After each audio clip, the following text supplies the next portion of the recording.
it going, guys. Today we're gonna be baling some hay. First crop, getting it in. Got a couple rows baled already.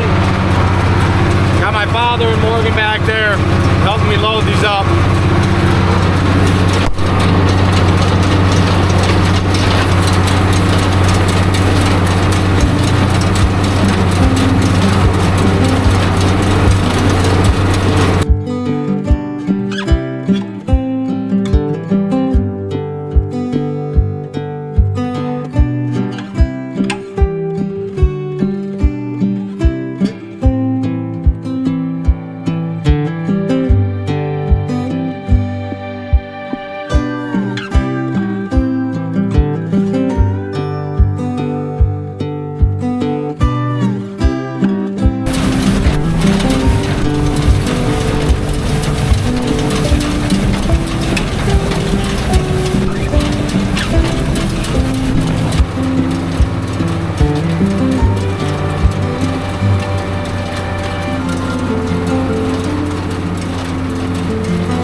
So apparently my camera died, but basically what we got here is we got some pretty nice bales, probably to get us 150.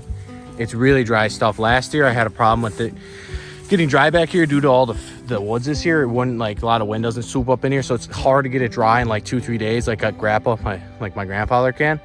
But this year we actually got dry really quickly. 3-4 days. It did get slight rain damage on, like 0.1 of an inch on it, so all that basically did was get some water underneath it. The top stayed fairly dry, but other than that, we did get it nicely cleaned up out here. You can see it all in the background. We didn't miss a little strip right there. That's because my mower was binding up and I didn't realize it. You can see some like residue left behind.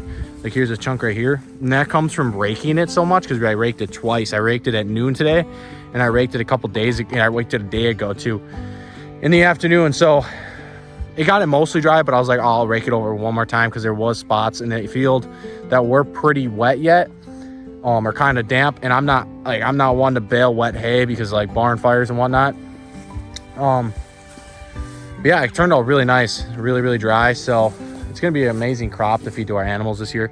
Hopefully get some sheep and some other animals pretty quickly. For people that like kind of see the fields, because I'll be honest with you, you can see residue left behind.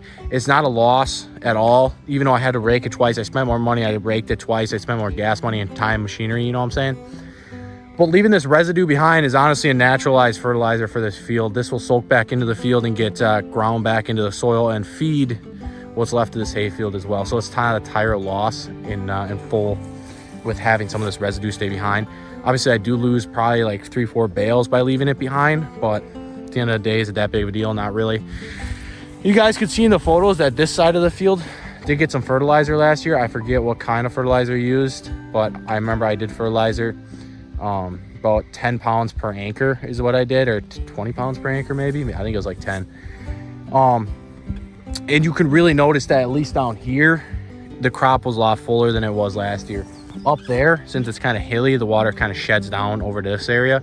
You can tell that it wasn't as full, but it was still much more fuller than it was last year. So it's always a big win to kind of put that fertilizer on there a little bit, you know, and also with, you know, leaving some residue behind. And I also want to mention too that we actually spreaded some llama manure down on this before too at the end of winter, early springtime. We kind of spread some manure on this side, none on that side, just we only had a couple loads, so we spread it on this side. I did not get any video of that. Actually, I might have a video of it. I could probably put it in right here.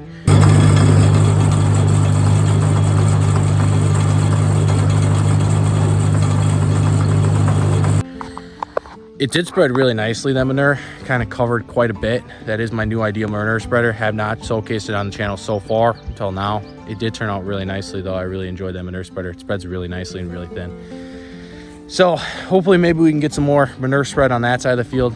And maybe next year I'd like to maybe plant in some more plants, you know, maybe some more legumes or such, or some clover.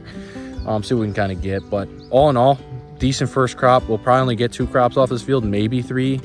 But for sure 2, so we'll probably be back here in August getting some more bales off. Nevertheless though, bales do look really nice this year. I'm just really happy that they're super dry. Another thing I could say is this is our new wagon. We got it later last year, never used it yet. Did find that the system did work very good with taking off that front gate and having that shield tip down for the baler. It's easy to grab up. We can stack pretty high with these wagons, which is another thing I do like. Flat wagons, we can't get as high. We can maybe get 4 high before it gets kind of sketchy.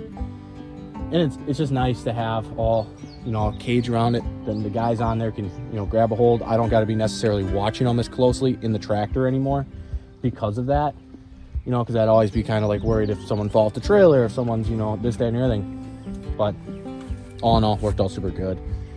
And actually did a really good job raking this year. As you can see in the videos, I never really pushed in my clutch at all unless I needed to really stop the tractor for some oddball reason. But all in all, really good first crop. Happy with it. I'm glad that we got it off in June here while the alfalfa was still kind of ripe yet. I can go over here to look at this alfalfa quick.